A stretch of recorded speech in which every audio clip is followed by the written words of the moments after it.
স্বাগত দীপ্ত সংবাদে আপনাদের সাথে আছে আমি তানিয়া আফরিন। শুরুতেই জানাবো সংবাদ শিরোনাম। কুমিল্লা, ফেনী ও ব্রাহ্মণবাড়িয়া সহ বিভিন্ন জেলায় বন্যা পরিস্থিতির আরও অবনতি। ভারতের ডম্বুর ও গজলডোবা বাঁধ খুলে দেওয়ার প্রতিবাদে বাংলাদেশে বিক্ষোভ। কালে স্বৈরাচারের শাসনামলে আমরা জেনে আসছি বা তারা বলে আসছে ভারত আমাদের বন্ধুরাষ্ট্র, কিন্তু ভারতের কোনো কার্যক্রমে আমরা বুঝতে পারি না যে তারা কিভাবে আমাদের বন্ধুরাষ্ট্র হয়। ভারতের এই অমানবিক কার্যকারণের জন্য বা মানবাধিকার যে লঙ্ঘিত কর্মকাণ্ডের জন্য আমরা তাকে নিন্দা এবং প্রতিবাদ জানিয়েছি। এবং সরকারের উপদেষ্টা ও অধিকারের সাবেক সম্পাদক আদিলুর রহমানের সাজা বাতিল।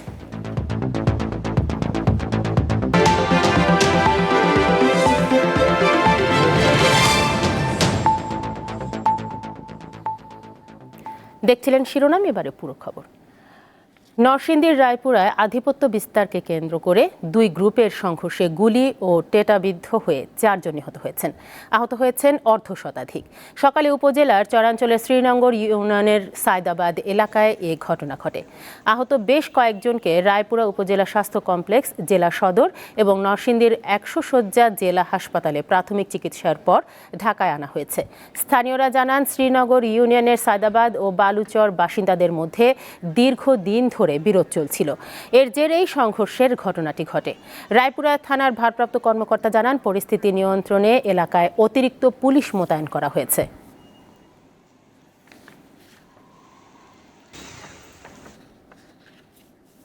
উজান থেকে নেমে আসা ঢল ও টানা বৃষ্টিতে বন্যা কবলিত হয়ে পড়েছে ফেনী, কুমিল্লা, চট্টগ্রাম, খাগড়াছড়ি, নোয়াখালী, মৌলভীবাজার, হবিগঞ্জ ও ব্রাহ্মণবাড়িয়া।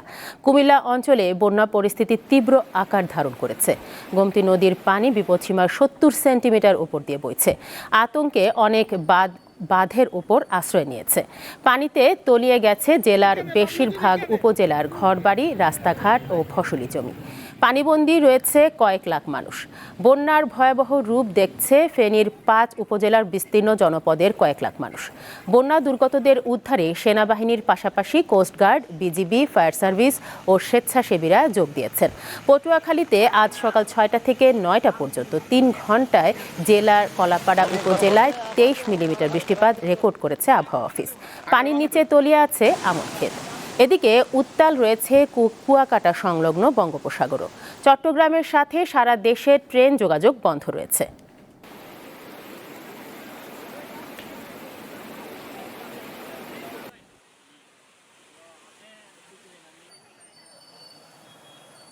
বিভিন্ন জায়গায় দেখতেছি এবার আমার এই যে পানিতে এই পানি আমি কখনো দেখি নাই।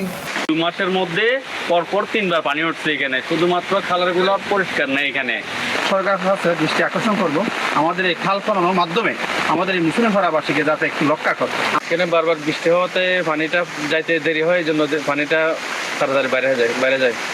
মানুষ দুঃখে আছে, যারা পাহাড়ে আছে তারা পাহাড় ভাঙার ভয়ে আছে, আর যারা পানিতে ডুবছেন তারা আসলে খুব কষ্টে আছে, তারা উদ্ধার হওয়ার মতো কোনো নেই। কুমিল্লার বন্যা পরিস্থিতির খবর নিয়ে আমাদের সঙ্গে যুক্ত হচ্ছেন সহকর্মী শাকিল মোল্লা।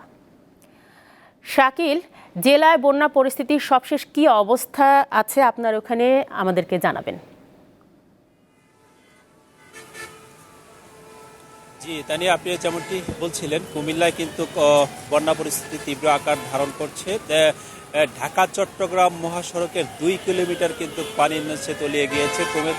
কুমিল্লার 14 গ্রামের নবগ্রাম থেকে 14 গ্রাম বাজার পর্যন্ত চট্টগ্রামমুখী এই অংশে কিন্তু বন্যার পানি ঢুকে গিয়েছে, যার ফলে মহাসড়কে যান চলাচল বন্ধ না হলেও কিন্তু ধীর গতিতে যান চলাচল করছেন। হাইওয়ে পুলিশের মিয়াবাজার হারের পুলিশ ওসি আমাদেরকে যে বিষয়টি নিশ্চিত করেছেন, তিনি বলছেন যে মহাসড়কে এই ঢাকা চট্টগ্রাম মহাসড়ক একটি লাইফলাইন খেত। তো দেশের এই মহাসড়কের 2 কিলোমিটার অংশে পানি উঠে যাওয়ার ফলে কিন্তু ওই অংশে যান চলাচলের গতি কমিয়ে দেওয়া হয়েছে। ধীর গতিতে যানবাহন চলাচলের ফলে কিন্তু দীর্ঘ যানজটের কবলে পড়েছে যাতায়াতকারীরা। অপরদিকে গুমতির যে ভারত থেকে নেমে আসা যে ডল, সেই ডল কিন্তু অব্যাহত রয়েছে। আমি আগের সংবাদে যেমনটি জানিয়েছিলাম তার চেয়েও কিন্তু এখন পানি বেড়েই চলেছে। বিশেষ করে কুমিল্লার বিবির বাজার থেকে দাউদকান্দি পর্যন্ত গুমতির যে প্রতিরক্ষা বাঁধ রয়েছে সেই বাঁধের 4-5 অংশে কিন্তু ফাটল দেখা দিয়েছে এবং পানি চুয়ে পড়তে আমরা খবর পেয়েছি। আমরা দেখেছি যে বিভিন্ন বালুর বস্তা এবং বিভিন্ন গাছ ফেলে কিন্তু চেষ্টা করা হচ্ছে বাঁধ ভাঙ্গা প্রতিরোধে। এবং ওই আপনাকে বলে রাখি যে এই গুমতির বাঁধের উপরে দিয়ে কিন্তু রাস্তা রয়েছে, যান চলাচল রয়েছে, ওই যান চলাচল কিন্তু বন্ধ করা হয়েছে। এর ফলে আরেকটি যে বিষয় হচ্ছে গুমতির চলে যারা পানিবন্ধ হয়েছে তারা কিন্তু বাঁধের উপরে আশ্রয় নিয়েছে, তারাও কিন্তু বাঁধ থেকে তাদেরকে সরিয়ে নেওয়া হচ্ছে। প্রশাসনের পক্ষ থেকে মাইকিং করা হচ্ছে। 30টি আশ্রয় কেন্দ্র খোলা হয়েছে এবং তাদের কিন্তু খাবারের সংকট দেখা দিয়েছে। বন্যা কবলিত এলাকা ঢাকায় বিশুদ্ধ পানির সংকট দেখা দিয়েছে। আমরা দুপুরে দেখেছি যে জেলা বিএনপির এর পক্ষ থেকে কিন্তু তাদেরকে খাবার সরবরাহ করা হচ্ছে এবং স্বেচ্ছাসেবী সংগঠন যারা রয়েছে তারাও কিন্তু খাবার সংগ্রহ করছেন। অন্যদিকে জেলার নাঙ্গলকোট 14 গ্রাম এবং লাকসাম এই অংশে কিন্তু বন্যা দেখা দিয়েছে। আজকে নতুন করে আরো 20টি গ্রাম প্লাবিত হওয়ার খবর আমরা পেয়েছি। উজানের ডলের কারণে কিন্তু যতই সময় যাচ্ছে নতুন নতুন গ্রাম প্লাবিত হচ্ছে। সব মিলে বলা যায় যে এই বন্যা একটি ভয়াবহ আকার ধারণ করছে এবং উদ্ধার তৎপরতা কিন্তু অপ্রতুল বলে জানিয়েছে স্থানীয়রা। এই ছিল কুমিল্লা থেকে আমার কাছে সবশেষ। কুমিল্লা থেকে বন্যা পরিস্থিতির খবর জানাচ্ছিলেন শাকিল মোল্লা।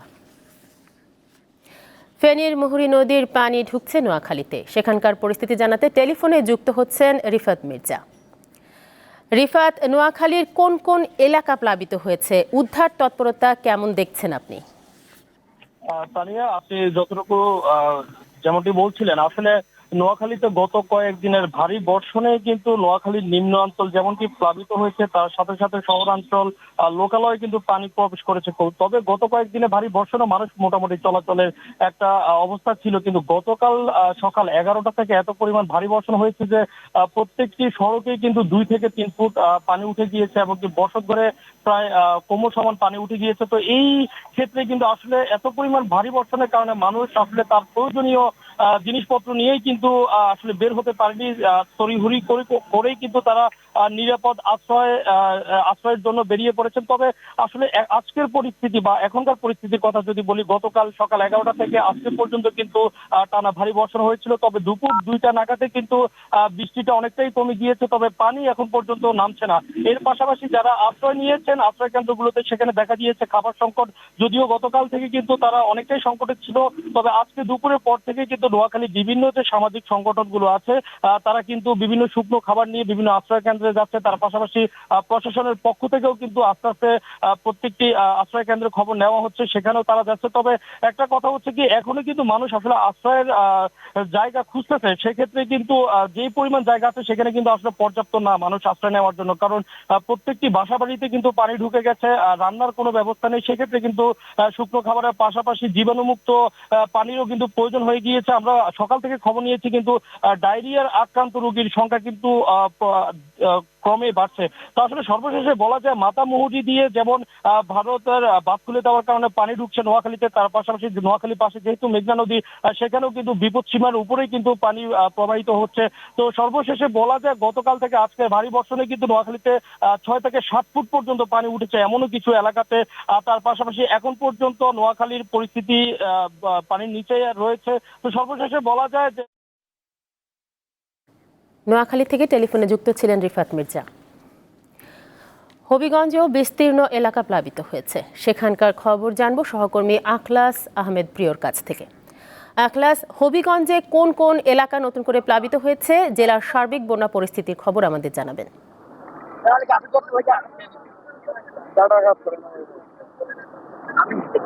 জি তানিয়া, আপনি যেমনটি জানতে চেয়েছেন যে হবিগঞ্জে ভারী বৃষ্টিপাত এবং উজান থেকে নেমে আসা পাহাড়ি ডলে যে হবিগঞ্জের কয়েকটি নদীতে প্রবেশ করেছে, এরপর থেকে কিন্তু একটি আতঙ্কের নাম হিসেবে দাঁড়িয়েছে হবিগঞ্জের জালালাবাদ এলাকার বাঁধটি, যে বাঁধটিতে আসলে 3 দিন ধরে কয় নদী থেকে দ্রুত বেগে পানি প্রবেশ করছে। আমি যদি আপনাকে একটু দেখাতে চাই যে এখানে যে কয় নদীর বাঁধে কিন্তু যে পানি যে দ্রুত বেগে প্রবেশ করছে এবং বাঁধ ভেঙে যাওয়ার কারণে কিন্তু অনেক এলাকা কিন্তু নির্মাঞ্চল প্লাবিত হয়েছে। বিশেষ করে এখানকার মানুষের মধ্যে একটা আতঙ্ক করছে যে আসলে যে পানি যদি এভাবে অব্যাহত থাকে তাহলে এই বাড়িঘর কিন্তু অনেকটা বিলীন হয়ে যাবে। বিশেষ করে আমরা এখানে এসে জানতে পেরেছি যে জালালাবাদ গিরে এবং রিসি এবং লুকরা ইউনিয়নের যে যারা আছেন তারা কিন্তু ইতিমধ্যে নিরাপদ আশ্রয়ে চলে গিয়েছেন। অনেকে কিন্তু আসবাবপত্র সরিয়েছেন এবং আত্মীয় স্বজনের বাড়িতে উঠেছেন। আমরা দেখেছি যে এখানের অনেক ক্ষয়ক্ষতি হয়েছে, বিশেষ করে ফসলি জমি ক্ষয়ক্ষতি হয়েছে।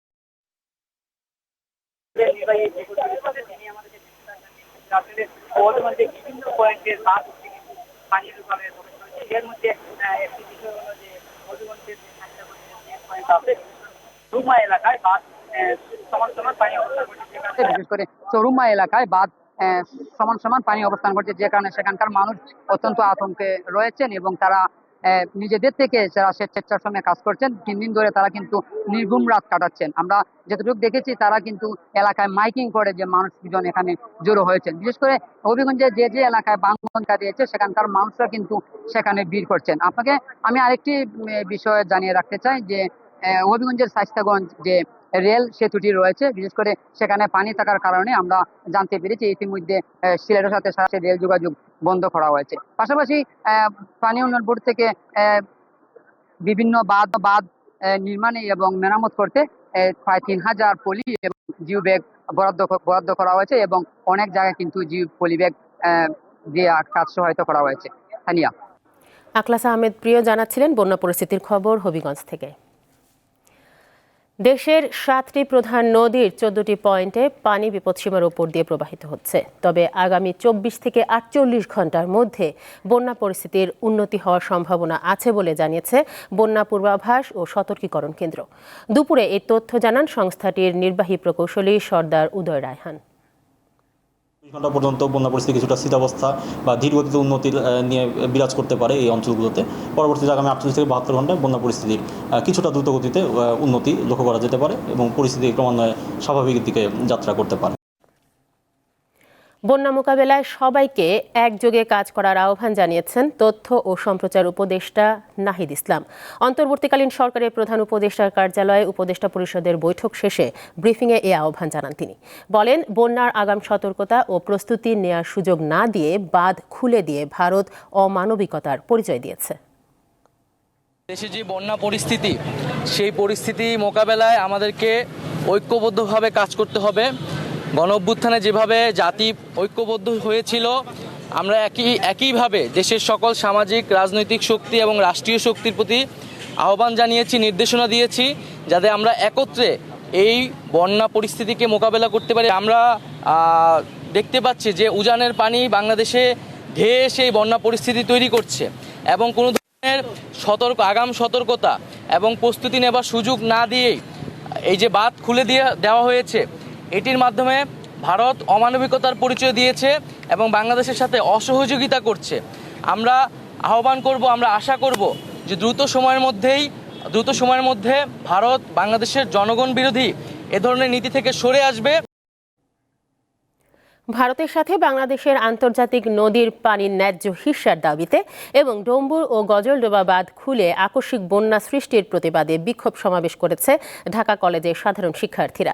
বেলা 11:30টায় ঢাকা কলেজের মূল ফটকের সামনে এই বিক্ষোভ সমাবেশ করে তারা।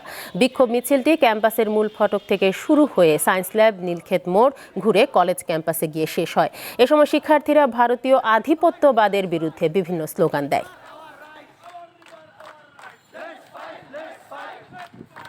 যাবৎকালে স্বৈরাচারের শাসনামলে আমরা জেনে আসছি বা তারা বলে আসছে ভারত আমাদের বন্ধুরাষ্ট্র, কিন্তু ভারতের কোনো কার্যক্রমে আমরা বুঝতে পারি না যে তারা কিভাবে আমাদের বন্ধুরাষ্ট্র হয়। আমাদের দেশের এতগুলো মানুষ, মানে আমাদের এতগুলো অঞ্চলের এতগুলো মানুষ মারা যাচ্ছে, এত দুর্ভিক্ষ চলে আসছে শুধুমাত্র তাদের এরকম সিদ্ধান্তের কারণে। বিক্ষোভ মিছিল ও সমাবেশের মাধ্যমে আমরা ভারতের এই অমানবিক কার্যকারণের জন্য বা মানবাধিকার যে লঙ্ঘিত কর্মকাণ্ডের জন্য আমরা তাকে নিন্দা এবং প্রতিবাদ জানিয়েছি। ত্রিপুরার গোমতী নদীতে ভারতীয় বাঁধ থেকে পানি ছাড়ার কারণে বাংলাদেশে বন্যা পরিস্থিতি তৈরি হয়নি বলে দাবি করেছে ভারতের পররাষ্ট্র মন্ত্রণালয়। মন্ত্রণালয়ের ওয়েবসাইটে এই দাবি করা হয়েছে। আজ নিজেদের ভেরিফাইড ফেসবুক পেজে তা প্রকাশ করেছে বাংলাদেশে ভারতীয় হাইকমিশন। এতে বলা হয়েছে, ভারত ও বাংলাদেশের মধ্য দিয়ে প্রবাহিত গোমতী নদীর অববাহিকা এলাকায় কয়েকদিন ধরে এই বছরের সবচেয়ে বেশি বৃষ্টি হয়েছে। বাংলাদেশে এই বন্যা মূলত বাঁধের ভাটির দিকের বৃহৎ অববাহিকার পানির কারণে ঘটেছে।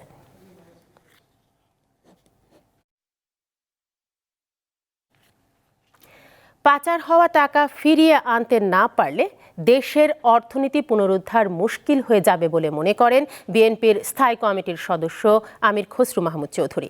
সকালে রাজধানীর গুলশানে বিএনপি চেয়ারপারসনের কার্যালয়ে সুইজারল্যান্ডের রাষ্ট্রদূতের সাথে বৈঠক শেষে সাংবাদিকদের তিনি কথা বলেন। বৈঠকে নতুন বাংলাদেশ কোন পথে এগোচ্ছে তা নিয়ে দলের মতামত, বিএনপির চিন্তা ভাবনা জানতে চাওয়া হয় বলে জানান তিনি। বলেন, টাকা ফিরিয়ে আনার ব্যাপারে যে কোনো পদক্ষেপকে স্বাগত জানিয়েছে সুইস সরকার।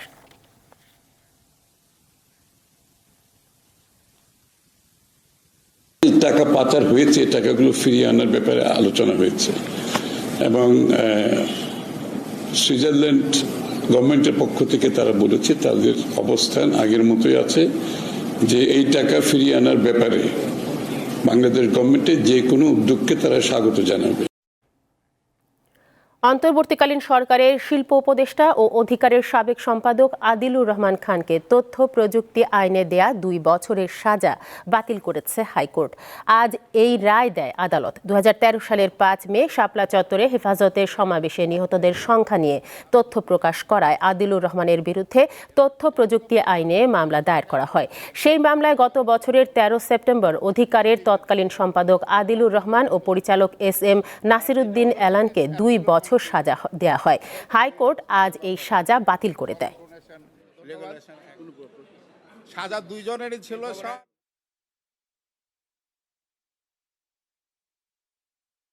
অধিকারের সাবেক সম্পাদক এবং ডাইরেক্টরকে যে সাজা দিয়েছিল সেই সাজা বাতিল হয়ে গেছে, জরিমানাও বাতিল হয়ে গেছে ওই মামলায়। আর রিট যেটা আমরা করেছিলাম, যে ফরেন ডোনেশনের ব্যাপারে যেটা আমরা রিট করেছিলাম, ওটা মঞ্জুর হয়েছে। এখন ওই যে রিনিউয়ালের ব্যাপারে কোনো বাধা থাকলো না। এবার KY স্টিল চট্টগ্রাম সংবাদ।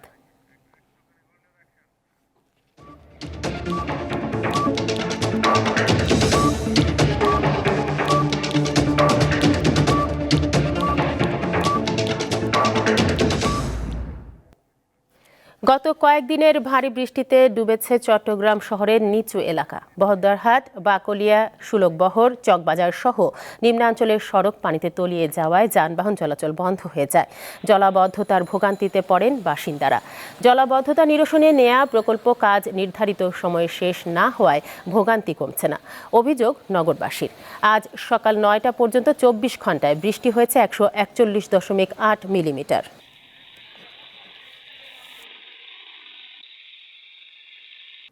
মানবাধিকার ও গণতন্ত্র পুনঃপ্রতিষ্ঠায় বাংলাদেশের অন্তর্বর্তীকালীন সরকারকে সহযোগিতা করবে জাতিসংঘ।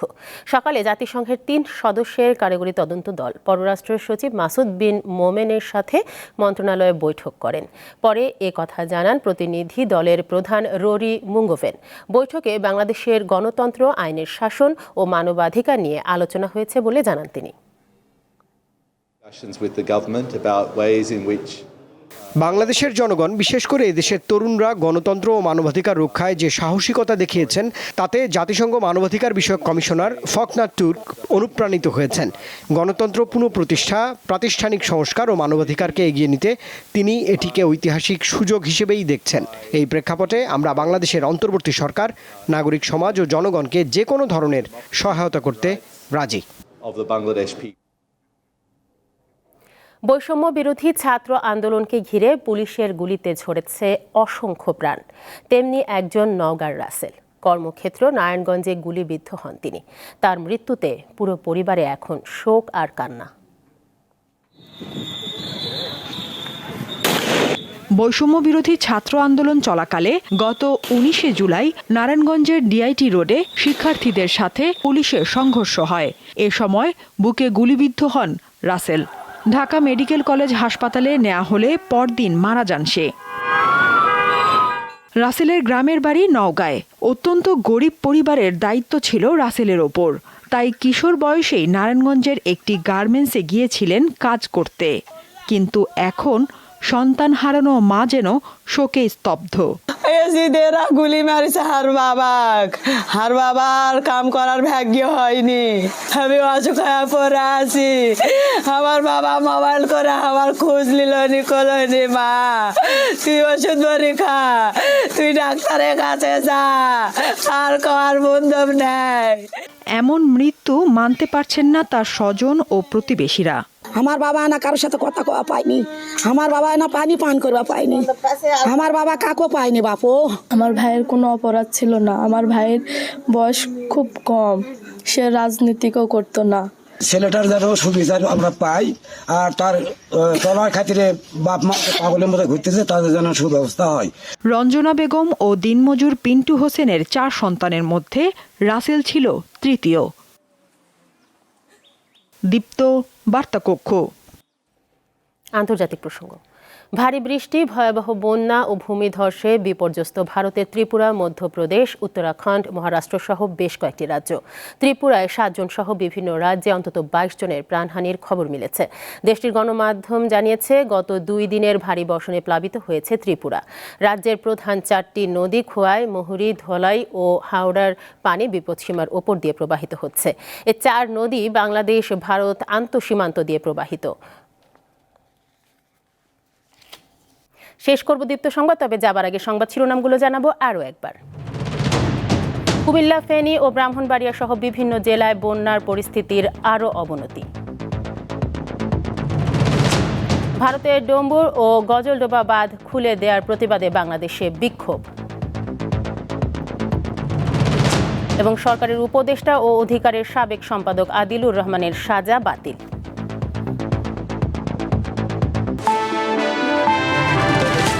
এ ছিল এখনকার মতো। আমাদের পরবর্তী সংবাদ সন্ধ্যা 6টা 50 মিনিটে। দর্শক, আরও তথ্য ও বিনোদনের খবর পেতে যুক্ত থাকুন দীপ্ত ডিজিটাল প্ল্যাটফর্মগুলোতে। ধন্যবাদ সবাইকে।